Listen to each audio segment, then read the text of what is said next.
समर्पण करो, मैं शांति सरसाऊंगा, पुण्य का रूप धर पाप को खा जाऊंगा। क्यों डरते इस महासिंधु फंते, मैं बचाने सही वक्त आ। समर्पण होना चाहिए।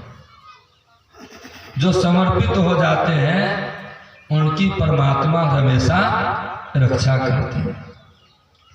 गुरु महाराज ने कहने की कृपा की, पाखंड और अहंकार तजी, निष्कपट हो और दीन हो, सब कुछ समर्पण कर गुरु की सेवा करनी चाहिए। सब कुछ समर्पित करके गुरु की सेवा कर। तो समर्पण भाव से थी योद्ध की रक्षा हुई। विष्णु पितामह उत्तरायण होते ही शरीर छोड़ दिए। उसके बाद राजा परीक्षित का जन्म हुआ और परीक्षित धीरे धीरे बढ़ने लगा, नहीं वो युवावस्था को प्राप्त होने लग गया। और उसी समय में जब विदुर जी को पता लगा युधिष्ठिर जो है राज सिंहासन पे बैठ चुका है, हस्तिनापुर आ गए। विदुर जी को आए हुए देख पांचों भाई पांडव को बड़ी खुशी मिली। यथोचित राजोचित सत्कार किया। उसके बाद भोजन पानी कराने के बाद आपस में बातचीत हुई। जब शाम का समय हुआ, विदुर जी अपने भाई धृतराष्ट्र से मिलने के लिए धृतराष्ट्र के भवन में चले गए। वास्तविक में विदुर जी साक्षात धर्मराज के अवतार थे। मांडव मुनि के श्राप से वो 100 वर्ष के लिए यमराज शूद्र बना था। 100 वर्ष के लिए शूद्र बना था। और जब तक वो यमराज के पद पे नहीं थे तब तक आर्यमा उसका काम संभाल रहे थे। कौन काम संभालते थे? आर्यमा। पापियों को उचित दंड देते थे। तो क्यों उनको मृत्युलोक में आना पड़ा? मांडव ऋषि के आश्रम के पीछे चोरी का धन पकड़ा गया था। हाँ। राजा के सिपाहियों ने जब देखा ये साधु है, इसकी कुटिया के पीछे चोरी का धन पकड़ा गया है, उसको ले आया। राजा से पूछा इसको क्या राजदंड दिया जाए। एक तो वो चोर है, दूसरा साधु के वेश में है। तो राजा ने बिना सोचे विचारे कह दिया उसको सूली पे चढ़ा दिया था। बस राजा क्या हो गई, उनको सूली पे चढ़ा दिया।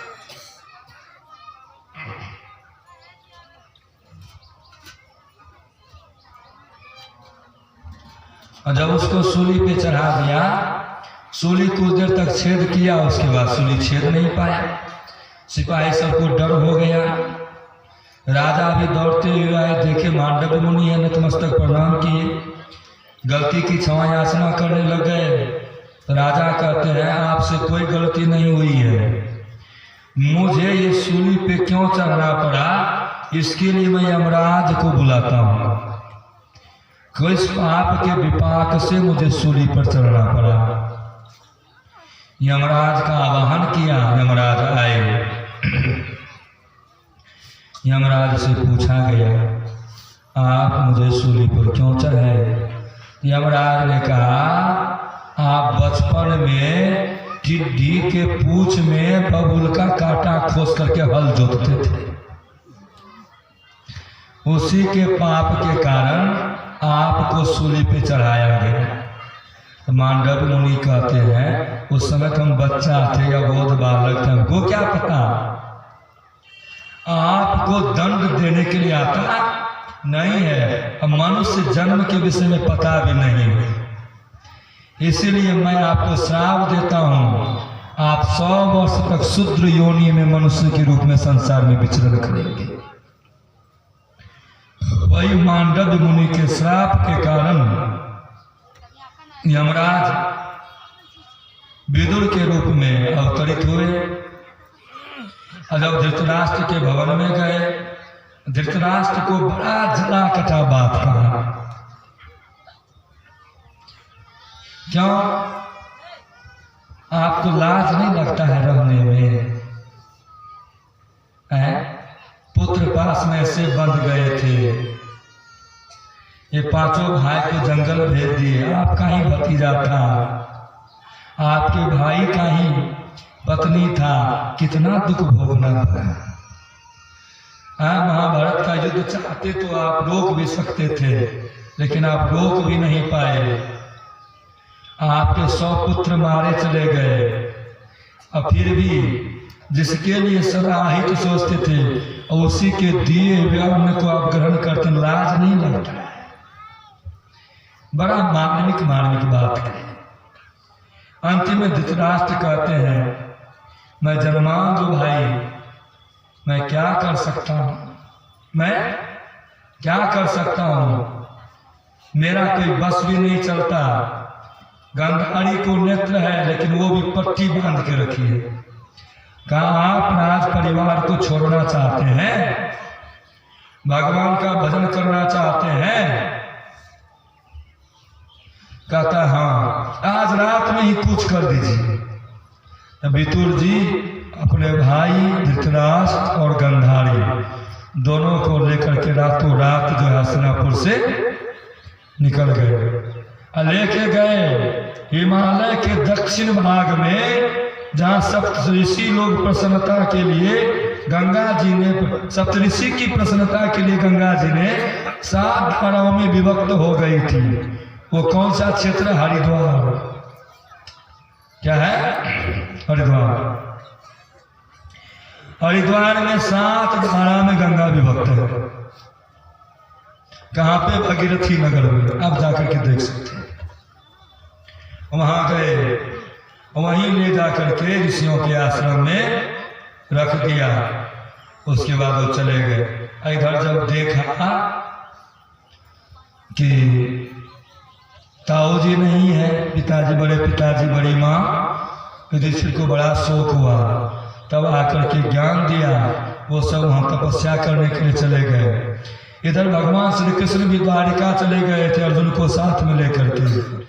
द्वारिका में भी छिन्न भिन्न हो गई थी। गांधारी ने, दुर्वासा मुनि ने तो साफ दिया ही था, गांधारी ने भी साफ दिया था।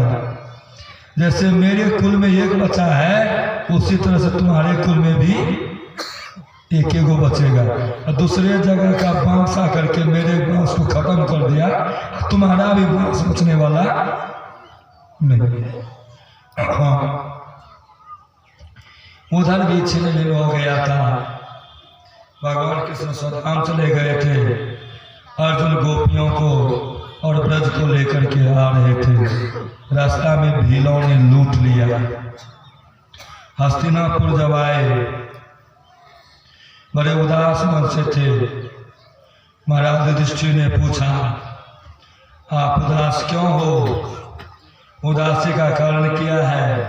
सब बात बता दिए। जैसे महाराज युधिष्ठिर को पता लगा, मेरे प्राण आधार जो भगवान कृष्णचंद्र थे और संसार में नहीं रहे, वो तुरंत परीक्षित को राजगद्दी पर बिछा करके, और वो सब जो है क्या कहते हैं, स्वर्गारोहण की यात्रा की, चल पड़े अमरनाथ की यात्रा की।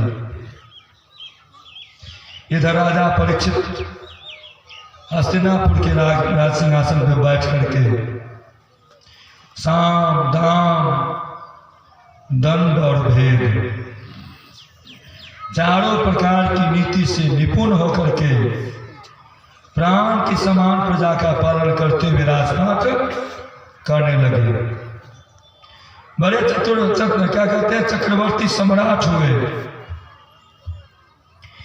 एक दिन राजा परीक्षित के मन में शिकार खेलने की इच्छा हुई। अपने दादा भीम का जो है संदूक खोले, उसमें जरासंध का मुकुट था। उस मुकुट को परीक्षित पहन लिए, घोड़े पे सवार होकर के शिकार खेलने के लिए जंगल की ओर चल पड़े। जब वो घनघोर जंगल में जाते हैं, जंगल में आश्चर्यचकित होकर के उनको एक दृश्य दिखाई पड़ता है।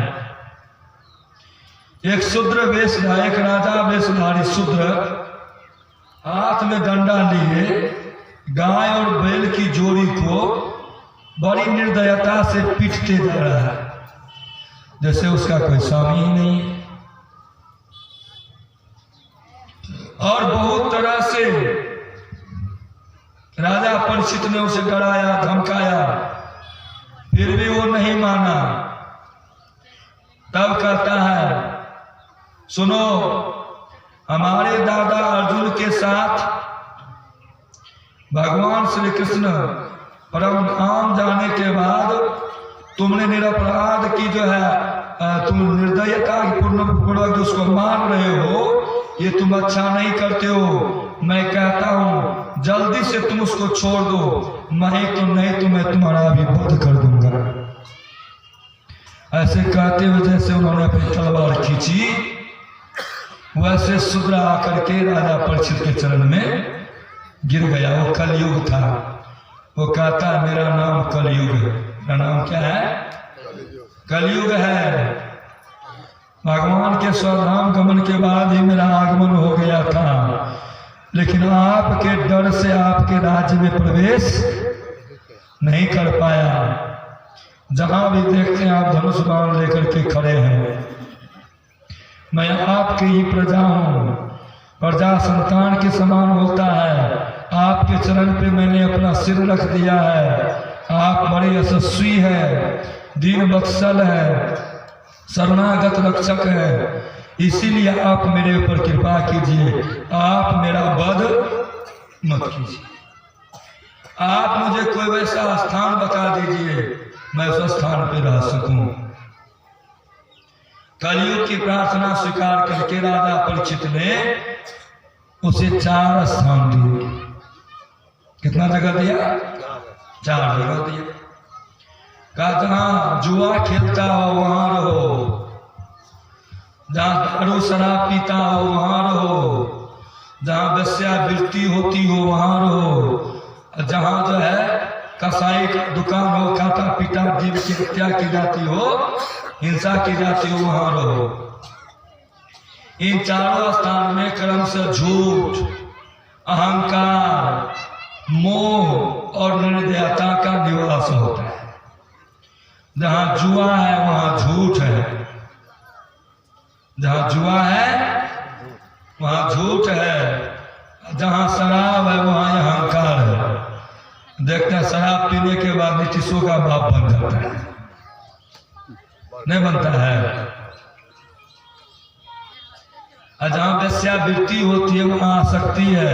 अपने पत्नी पुत्र को बिलटते हुए छोड़ देगा, अब वेश्या के पीछे दौड़ेगा, धनवित को लुटाएगा। और जहां हिंसा होती है वहां दया नाम की कोई चीज नहीं है। ये 4 प्रकार के अधर्म इस 4 स्थान में निवास करते हैं। असत्य, मद, आसक्ति और निर्दयता। उसने और भी स्थान मांगे। क्यों? महाराज जिस स्थान में मेरा कल्याण होगा, मुक्ति मिलेगी, यह स्थान अपने लायक है। जरा आप ही विचार करके देखें, साधु महापुरुष के दर्शन होंगे। कौन कह रहा है? कलयुग कह रहा है। मुझे और स्थान दिया जाए। तब कहते हैं, जाओ तुम सुवर्ण में निवास करो। कहाँ निवास करो? सुवर्ण में, सोना में निवास करो। इस प्रकार कलयुग के 5 स्थान हो गए। और सोना में सब कुछ निवास, झूठ भी निवास करता है, अहंकार भी निवास करता है, आसक्ति भी निवास करता है, शत्रुता भी निवास करता है, और चंचलता भी निवास करता है। काम रूप कनक कनकते 100 गुना, मादकता अधिकार। एक खाए बौड़ा है, जग एक पाए बौड़ा। कनक मना धतूरा होता है, कनक मना सोना होता है। धतूरा खाने से बौड़ा जाता है और सोना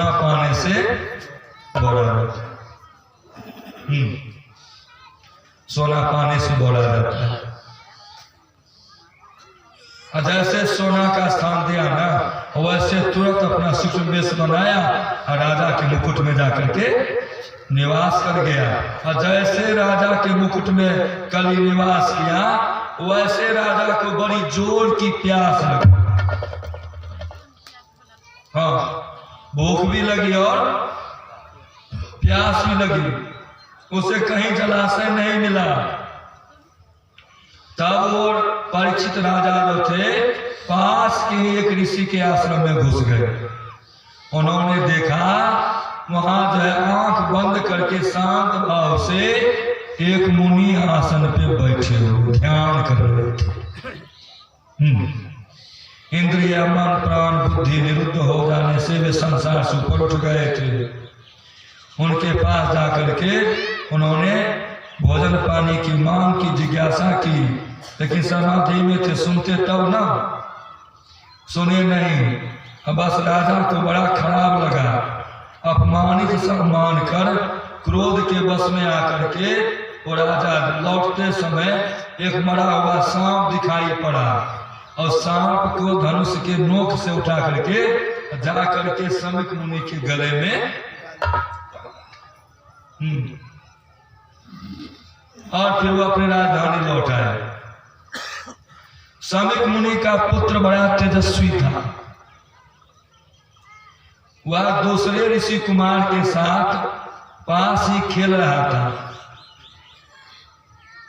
जब अन्य बालक उनको खोजने के लिए आए, देखिए वो है नहीं, हुलक करके देखते हैं उनके पिताजी के गले में एक सांप लपेटे हुआ है। बड़ा डर गया, दौड़ करके जाता जहां बालक सब खेल रहा था और जा करके कहता, अरे तुम खेल रहे हो, तुम्हारे पिताजी के गले में सांप लपेटे हुआ। जैसे ये सुना, तुरंत नदी के किनारे से वो दौड़ करके खेलते खेलते आया। आकर के तपोबल था ही देखता है मरा हुआ सांप है। अपने साथी बालकों से इस प्रकार कहकर क्रोध से लाल होकर के और उन्होंने कौशिकी नदी के जल में आचमन किया, पवित्र हुआ। आचमन करने के बाद वाणी रूपी वज्र का प्रयोग करके उन्होंने श्राप दे दिया। वो 5 वर्षीय बालक क्या श्राप देता है? कुलंगार परीक्षित, मेरे पिता का अपमान करके मर्यादा का उल्लंघन किया है। कुलंगार परीक्षित मेरे पिता का अपमान करके उन्होंने मर्यादा का उल्लंघन किया है। इसीलिए मेरी प्रेरणा से आज के 7वें दिन उसे तक्षक सर्प दंशन करेगा और उसकी मृत्यु हो जाएगी। श्राप मिल गया। इसके बाद वो बालक अपने आश्रम पर आ गया और उसके पिता के गले में सांप देखा था, बड़ा दुखी हुआ, उसको हटा। ये सांप जो है पूरे वायुमंडल में गुंजायमान हो गया। समीक ऋषि का ध्यान टूटा। उन्होंने अपने बच्चे को बड़ा डांटा फटकारा, अरे मूर्ख बालक, तुमने बड़ा पाप किया। खेद है, उनकी थोड़ी सी गलती थी, कोई ज्यादा गलती नहीं, थोड़ी सी गलती थी। और इस थोड़ी सी गलती का तूने इतना बड़ा दंड दे दिया। तेरी बुद्धि भी बहुत कच्ची है। तुझे भगवत स्वरूप राजा को साधारण मनुष्य के समान नहीं समझना चाहिए। क्योंकि राजा के दुसा तेज से सुरक्षित और निर्भय होकर के प्रजा का कल्याण और सम्मान होता है। हाँ, तूने ऐसे राजा को श्राप दे दिया, ये तूने अच्छा नहीं किया। मृषा न हो ये देव ऋषि, झूठ होने वाले नहीं। तुरंत उनको खबर भेजते हैं। जब राजा परीक्षित को खबर मिला, मुकुट उतार के नीचे रखा, तो अपने उसको अपने कर्म पे बड़ा पश्चाताप हुआ, हमें ऐसा नहीं करना था। और राजा परीक्षित जो उन्होंने अपमान जो किया था, उनको बड़ा दुख हुआ। और फिर जब श्राप की बात सुना उनको बड़ा अच्छा लगा कि चलो कम से कम इसी बहाने श्राप तो मिल गया, चलो मैंने जैसा कर्म किया वैसा श्राप मुझे। वो तुरंत अपने पुत्र जनमेजय जय को राजपाट सौंप दिया और हरिद्वार के आनंद घाट पर चले गए। कहाँ चले गए?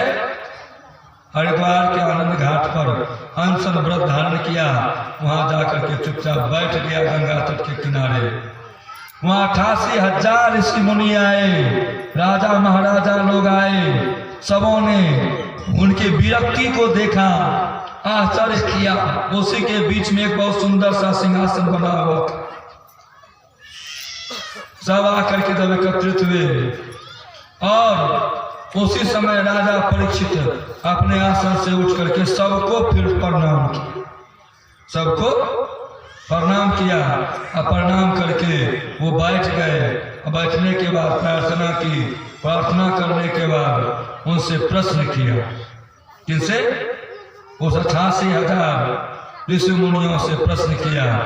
हम आपसे साधन संबंधी प्रश्न करता हूँ, आप सभी विद्वान हैं, परस्पर विचार करके बतलाइए कि सबके लिए सब अवस्थाओं में और विशेष करके थोड़े ही समय में मरने वाले पुरुषों के लिए अंतःकरण और शरीर से करने योग्य विशुद्ध कर्म कौन से हैं?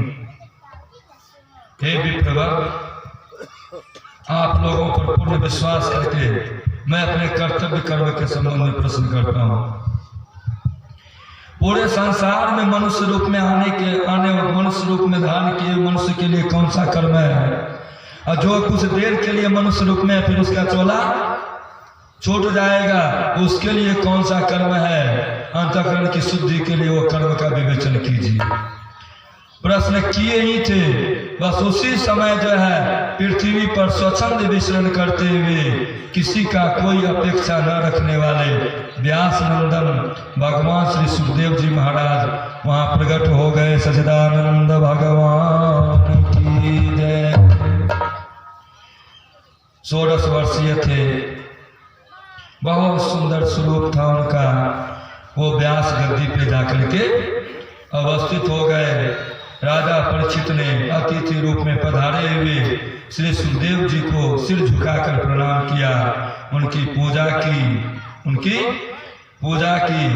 उनके बाद उनसे भी प्रश्न करते हैं। मैं आपसे परम सिद्ध स्वरूप और साधन के संबंध में प्रश्न करता हूँ। जो पुरुष सर्वथा मरणासन्न है उनको क्या करना चाहिए? जो पुरुष सर्वथा मरणासन्न है उनको क्या करना चाहिए? और भगवान साथ ही साथ यह भी बताइए मनुष्य मात्र को क्या करना चाहिए? मनुष्य मात्र को क्या करना चाहिए? वह किसका श्रवण, किसका जप, किसका स्मरण और किसका भजन करे तथा किसका त्याग करे? मनुष्य को किसका जप करना चाहिए? मनुष्य को किसका स्मरण करना चाहिए?